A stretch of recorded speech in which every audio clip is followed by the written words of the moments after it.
l'envoi du 49e salon du Bourget. À l'Union, un collège récompensé pour son action en faveur des élèves en situation de handicap. Rio Loco 2011, un succès qui ne faiblit pas. Avec 2000 exposants sur 130 000 mètres carrés, le Bourget, c'est le plus gros salon aéronautique du monde. Dans ce contexte et pour faire le poids, région Midi-Pyrénées et Aquitaine s'allient et font valoir leurs compétences. L'assemblage en Midi-Pyrénées, l'espace, les satellites. En Aquitaine, les matériaux, les moteurs, l'interface homme-machine.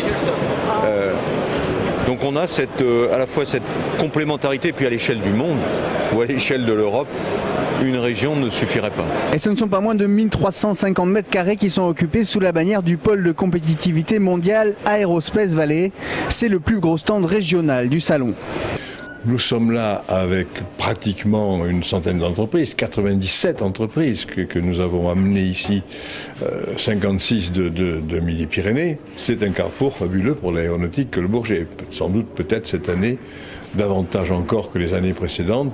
Pour Airbus, le climat est en effet à l'embellie, avec en ce premier jour 140 commandes d'A320 Neo et 15 A330-300.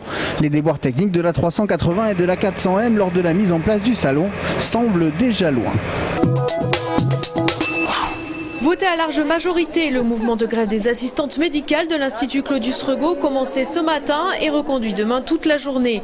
Le personnel dénonce le manque d'effectifs et demande entre autres l'ouverture de 3 postes et des CDD. C'est la première fois de ma vie que je fais grève et pourquoi ? Pour préserver l'excellence que nous avons à l'Institut Claudius Regaud et préserver la qualité de soins que nous voulons absolument pourvoir aux patients. Les assistantes médicales ont cumulé plus d'1 mois et demi de retard dans la rédaction des comptes rendus. Plusieurs centaines de patients sont concernés. Si vous avez du retard, un retard assez conséquent au niveau de la frappe des comptes rendus, vous ne connaissez pas la conclusion de ce compte rendu, donc vous ne pouvez pas procéder aux demandes d'examen, demandes d'hospitalisation, demandes de radiothérapie, demandes de chirurgie, enfin tout en cascade. La direction a réagi par communiqué de presse. Bien que la création de postes soit exclue, elle souhaite trouver des solutions ponctuelles et développer à terme des outils tels que la reconnaissance vocale pour un gain de temps.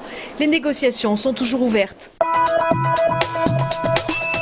À l'Union, le collège Georges Chaumeton a été récompensé aujourd'hui par l'Académie de Toulouse pour son action en faveur de l'inclusion des élèves en situation de handicap. En apparence, dans ce collège, une classe comme les autres, et pourtant ces 10 élèves souffrent tous d'un handicap.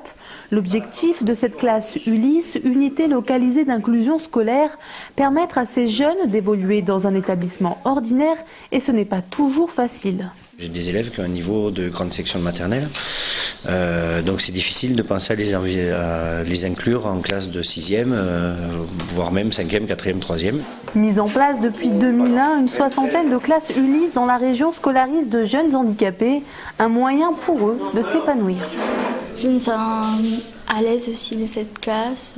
On est amis, on est meilleurs amis, on est des meilleurs amis.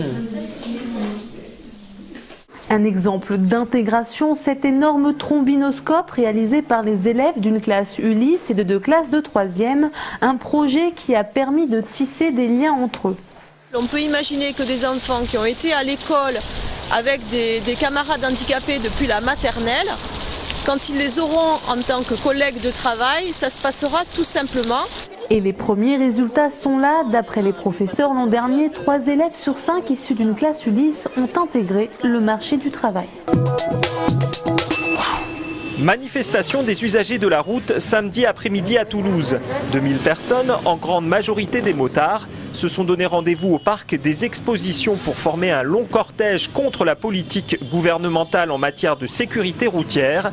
Les gilets jaunes obligatoires ont été tournés en ridicule par les motards, mais la principale cause de mécontentement restait bien la suppression des panneaux de signalisation des radars. Sur la route, c'est du racket. Non, c'est pas possible que ça continue comme ça. Les radars en eux-mêmes ont leur utilité. Il est vrai que supprimer les panneaux, c'est pas très sympa non plus. Pour Alain Agrède, le nouveau responsable de la Ligue de défense des conducteurs, la sécurité routière est à sens unique. On nous met des radars automatiques, mais par exemple sur les comportements dangereux, etc. Combien de fois va-t-on sur les rocades des gens qui pilent devant un radar à 90 km/h et qui après vont doubler tout le monde par la droite pour être les premiers. Là par contre, effectivement, il n'y a pas de police et on ne verbalise pas parce que on ne peut pas les attraper et ça ne rapporte pas d'argent. Les manifestants ont habillé les radars du périphérique avant de se retrouver sur les allées Jean Jaurès pour un impressionnant rassemblement en fin d'après-midi. J'accuse le nucléaire de mettre en péril nos sociétés. Grand procès du nucléaire samedi après-midi à La Chapelle, organisé par le réseau Sortir du nucléaire. Faux procureurs, faux avocats, vraies interventions politiques et scientifiques pour un procès théâtralisé, forcément à charge, mais développant avec sérieux les arguments des pro-nucléaires. L'autorité de sûreté nucléaire. Vous avez un site internet où en direct vous pouvez savoir les incidents qu'il y a eu dans toutes les centrales françaises. On a parlé du nucléaire et de l'effet de serre, donc qui devait d'ailleurs booster le nucléaire. Donc je crois que toutes ces questions, elles sont recevables. Et pour expliquer la sortie du nucléaire, il faut justement que tous les arguments du nucléaire, qui sont a priori en sa faveur, soient posés. S'il n'y a pas de nucléaire civil et que nous on fait le procès du nucléaire civil, on fait quoi ici juste? Tout le week-end, 70 anti-nucléaires ont débattu près des croix symbolisant les victimes de Tchernobyl.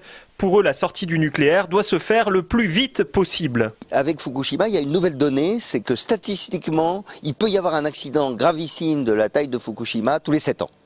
Bon, donc si on sort dans 20 ans, eh bien on prend le risque qu'il y ait 2 ou 3 incidents de ce type. Les antinucléaires ont profité du week-end pour lancer l'appel du 18 juin à la résistance contre le développement de l'énergie nucléaire.